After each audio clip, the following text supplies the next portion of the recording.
Halo semua, akhirnya gue datang lagi dan ya emang gue masih ngomongin masalah VGA. Ini paling konten khusus buat yang emang masih nyari VGA dan gak peduli dengan kondisi sekarang, atau kalian emang udah benar-benar kepepet banget tetap harus beli suatu VGA. Nah cuman di sini kali ini emang agak mungkin reviewnya agak panjang ya, karena gue akan ngebahas sesuatu tentang kondisi sekarang, terus masa LHR juga yang ada di TI seriesnya si Nvidia dan dari para AIB.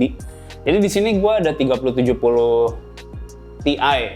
Jadi seperti yang kalian tahu kalau semuanya yang TI series itu udah menggunakan LHR atau low hash rate.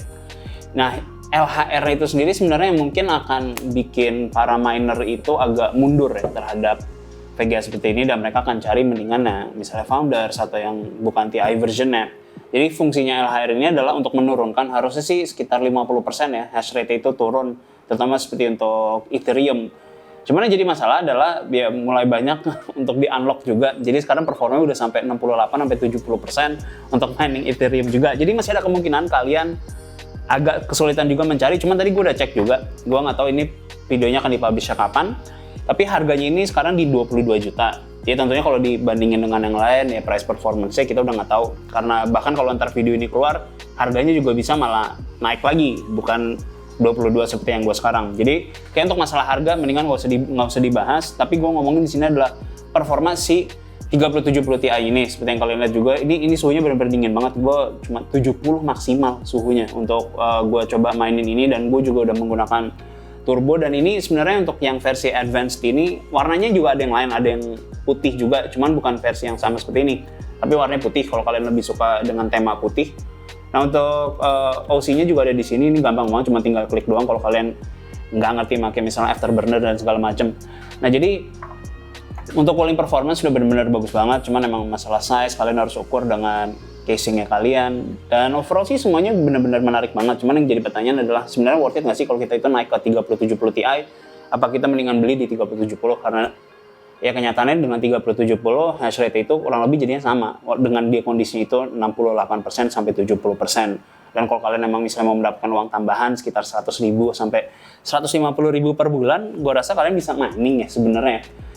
Kan lumayan ya, sehari dapat segitu kalau kalian misalnya tinggalin komputernya kalian dan kalian tinggal turunin aja clocknya kalian, atau misalnya voltage kalian turunin, harusnya mendapatkan ya performa yang masih tinggi untuk hash rate untuk mining. Tapi untuk GPU-nya pun juga masih aman karena ya fan-nya juga nggak perlu bekerja dengan keras. Nah sekarang baru kita bahas masalah benchmark-nya. Nah ini pertama seperti biasa ke rasterization dulu dan baru ke ray tracing. Dan di sini mungkin kalian akan melihat agak yang aneh ya dengan performanya si 3070 Ti. Ini yang gue bandingkan juga dengan 3070 Ultra ya, yang punyanya si iGame juga, sama-sama dari Colorful. Nanti kalian bisa lihat setelah gue bacain. Nah, kelewat gue. Ada nih dua hal yang harusnya gue janjiin di konten ini. Ini adalah SSD yang lumayan murah, harga 350-an startnya ya, yang 128GB itu NVMe drive. Nanti mungkin kita akan tes juga ya sebenarnya kalau kita paksakan ke PS5 tuh sebenarnya bisa atau enggak. Cuman nanti akan kita coba tes juga. Tapi setidaknya ini adalah opsi yang sangat-sangat murah, terutama kalau zaman sekarang itu kan banyak game yang ukurannya udah mulai nggak masuk akal ya. 80, 120 GB tuh sekarang kayaknya udah lumrah. Sedangkan zaman dulu kayak 40, 60 udah cukup. Nah, jadi buat kalian yang penasaran, ini harganya start dari 370, ada yang jual 350, cuman gua nggak tahu, kayak biasanya udah cepet habis untuk harga 350. Dan buat kalian yang pengen tahu performa seperti apa, nah nih si Wingko harusnya masukin nih. Kalau si Wingko nggak masukin dan gue kelihatan kayak begini doang, salahin Wingko. Cuman harusnya udah kelihatan di sini untuk speed, untuk write dan read-nya. Ini kalau menurut kalian ini udah oke. Dan menurut gue juga sebenarnya sih masalah write and speed sebenarnya untuk Windows 10 terutama ya, kita ya mau kenceng-kenceng banget juga nggak ada gunanya, karena biasanya itu udah bottleneck di masalah ya filenya atau di sistemnya, dan bukan karena di write atau read speednya. Jadi itu doang ya yang bisa gue tambahin sebelum gue cabut. Jadi see you guys next time. Nah di game pertama ini di FC5. Nanti ini kedepannya sudah pasti kita ganti ke FC6 ya. Ini akan kita tinggalkan. Mungkin ini bisa dibilang yang terakhir kali kita masih menggunakan FC5 untuk sebagai benchmark. Di 1080 average ini 152, tapi untuk 1%-nya di 103. Nah di sini kita bisa lihat kalau performa itu jauh lebih tinggi yang versi 3070 Ultra-nya. Bahkan untuk 1%-nya juga jauh lebih tinggi. Nah kalau kita naik ke 1440, di sini kita baru ngeliat kalau performa itu lebih naik, yaitu untuk 1% aja udah 110 dan average itu 143. Jadi loncatannya cukup tinggi, terutama di 1% ini udah setara dengan VGA high-end seperti 6800 XT maupun 3080 yang Founders Edition. Di 4K ini juga lagi performa menunjukkan 88 untuk average-nya dan 1%-nya 66. Dan kalau kita lihat di sini untuk 3070 Ultra ini 77 dan 1%-nya di 67. Nah di game berikutnya ini adalah AC Valhalla. Nah di 1080 ini performanya lagi di bawahnya atau ya sebenarnya sih kurang lebih sama ya, performanya di sini average 86 dan 60 untuk 1%-nya. Tapi kalau kita lihat di 3070, 87 dan 58. Jadi di game ini tuh benar-benar bisa dibilang sama ya performanya. Kalau kita lihat di 1440, ini balik lagi. 3070 Ultra malah lebih tinggi dengan 77 dan untuk 1%-nya di 58. Kalau di 3070 Ti ini average 74 dan untuk 1%-nya di 54. Bahkan lebih tinggi 3 fps untuk si yang 3070 biasa. Di 4K hasilnya pun masih sama juga. Average itu lebih rendah. Ini adalah 47 dan 1% di 35. Dan sedangkan 3070 Ultra itu di 49 dan 37 untuk 1%-nya. Lanjut ke Watch Dogs Legion. Nah, di sini juga lagi-lagi aneh ya performa ya. Di sini average itu 103 dan untuk 1%-nya di 66. Nah, ini lagi-lagi di bawahnya 3070 Ultra. Kalau kita lihat di 1440, ini average-nya 90 dan 1%-nya 70. Dan di sini di 1440 kita baru lihat kalau performa itu benar-benar tinggi banget. Dan di 4K hasilnya juga masih sama dengan skor yang sebelumnya, ini average-nya 57 dan untuk 1%-nya di 44. Jadi kalau lihat di sini emang performanya kenaikannya sampai 5 fps ya, itu cukup signifikan sebenarnya terutama untuk di resolusi 4K.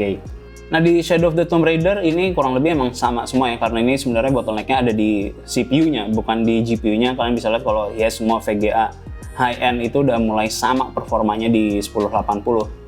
Nah di 1440 kita baru bisa melihat adanya suatu perbedaan, tapi lagi-lagi di sini juga sama aja performa 3070 dengan si 3070 Ti. Perbedaannya hanya 1 fps dan ini nggak bisa kalian rasakan dengan average cuma 152 dan 1%-nya di 118. Di 4K kita lihat malah sama lagi, itu 86 untuk average dan 1% itu 72. Dan kalau 3070 Ultra ini di 87 dan 1%-nya di 74.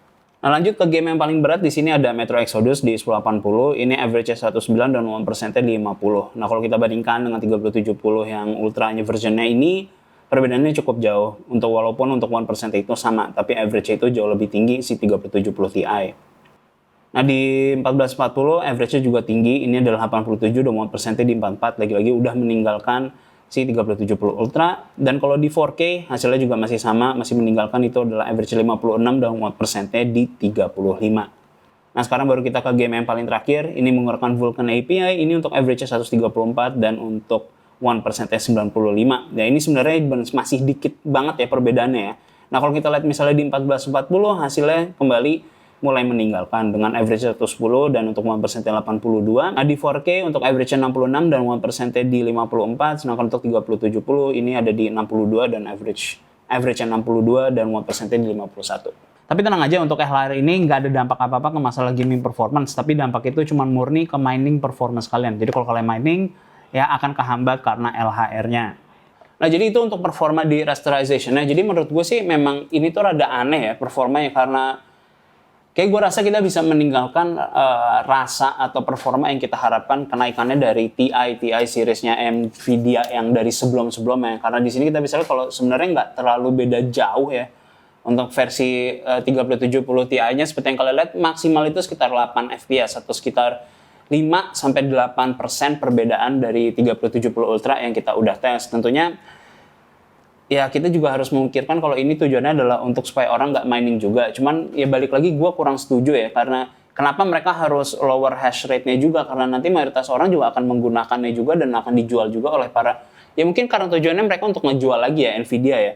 Yang mereka pikirin adalah ya itu ngejual barang ya, biar orang para miners itu jadi nggak bisa. Cuma kan jadinya buat orang yang mau main game juga sekarang nggak bisa beli karena harganya juga mahal banget. Yang pada beli juga paling untuk para miners doang yang udah tahu kalau mereka kan bisa modal balik.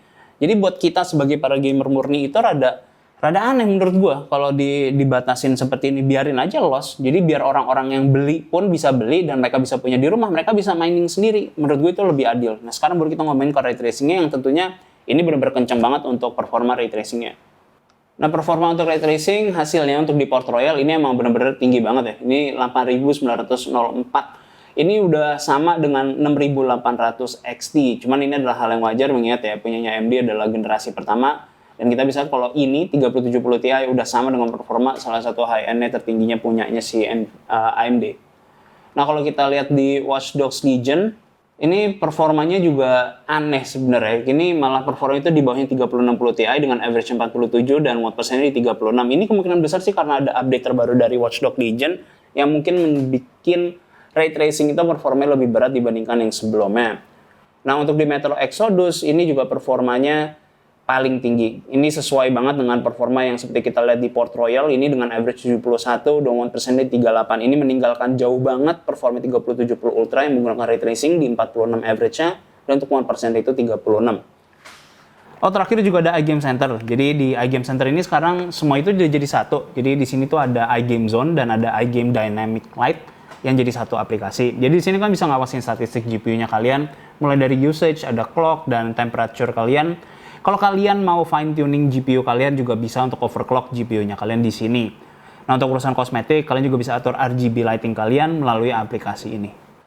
Jadi untuk performa ray tracing-nya ini laptop tuh benar-benar ya emang kencang banget lah menurut gue dibandingin dengan ya bahkan untuk high-end-nya AMD itu kalah dengan ray tracing performanya si 3070 Ti. Jadi sekarang yang jadi pertanyaan adalah sebenarnya worth it nggak sih kalau lu ganti ke 37 atau lu beli 3070 Ti dengan harga yang lu bisa lihat atau beli 3070 yang biasa. Menurut gue sih, terutama kalau punyanya iGame atau Colorful yang kalian cuma tinggal pencet tombol di belakangnya doang, kalian udah mendapatkan performa yang jauh lebih tinggi dibandingkan stoknya.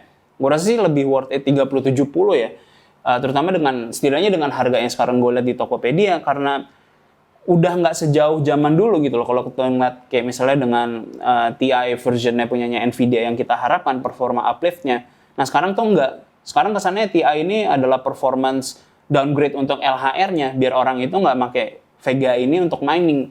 Jadi kalau kalian mikir sekarang apakah 5 sampai 6 FPS itu berpengaruh terutama untuk main yang di ya 1440 gitu atau bahkan di 4K memang ada yang beberapa game seperti itu. Cuman ya worth it nggak buat kalian gitu loh harus dengan membayar harga yang harus dengan embel-embel TI-nya ini dan apakah 3070 biasa ada atau enggak. Jadi kalau misalnya ada ya gue rasa lebih worth it 3070 dibandingkan 3070 Ti dari perspektif gue. Tentunya ini adalah, ya ini menurut gue ya, ini tergantung sama kalian. Kalau uang itu nggak ada masalah ya mungkin kalian ya mau beda 4-5 FPS juga kalian akan bayar berapapun harganya. Cuman gue ngomongin masalah price performance agak sulit untuk untuk gue merekomendasikan 3070 Ti dibandingkan 3070 kecuali kalau kalian itu memang fokusnya adalah untuk ray tracing games atau kalian misalnya untuk menggunakannya di luar main game atau buat rendering atau buat machine learning itu akan lebih cepat. Walaupun sebenarnya buat gue machine learning tetap yang gue selalu ingatkan kepada kalian 3060 itu adalah salah satu low key yang paling baik untuk machine learning. Jadi di konten sebelumnya gue udah pernah bahas. Jadi masih tetap 3060 beli 2 menurut gue untuk machine learning. Jadi gue rasa itu doang yang bisa gue bahas untuk review 3070 Ti and see you guys next time.